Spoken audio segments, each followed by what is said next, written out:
RBI కొత్తగా విడుదల చేసిన 2000 నోటుపై అనేక పుకార్లు షికారు చేశాయి.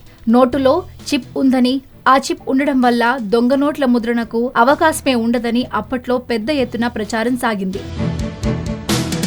తీరా అలాంటి చిప్ ఏమీ లేదని ఆర్బీఐ ప్రకటించడంతో ఆ రూమర్స్ కు చెక్ పడింది. ఆ మధ్య 2000 నోటును నీళ్లలో వేయటం, నిప్పుతో కాల్చడం లాంటి పనులు చేసి కొందరు యూట్యూబ్ లో వీడియోలు పోస్ట్ చేసి సొమ్ము కూడా చేసుకున్నారు. తాజాగా ఈ నోటుకు సంబంధించి మరో పుకారు సోషల్ మీడియాలో హల్చల్ చేస్తుంది. ఇంగ్లాండ్ లో కరెన్సీని జంతువుల కొవ్వుతో తయారు చేస్తున్నట్లు స్వయంగా బ్యాంకే ప్రకటించడంతో ఇక్కడ మన నోటు పైన రూమర్లు చక్కర్లు కొడుతున్నాయి. ఇంగ్లాండ్ లో ఇప్పటికే ఈ నోటును ఉపసంహరించుకోవాలని వెజిటేరియన్స్ గొడవ చేస్తున్నారు. కొత్తగా ఆర్బీఐ చెలామణిలోకి తెచ్చిన 2000 నోటు తయారీలో కూడా జంతువులు కొవ్వును వాడారని ప్రచారం జరుగుతుంది. దీంతో కొందరు హిందువులు నోటును చేత్తో ముట్టుకున్నా వెంటనే సబ్బుతో చేతుల్ని శుభ్రంగా కడిగేసుకుంటున్నారట.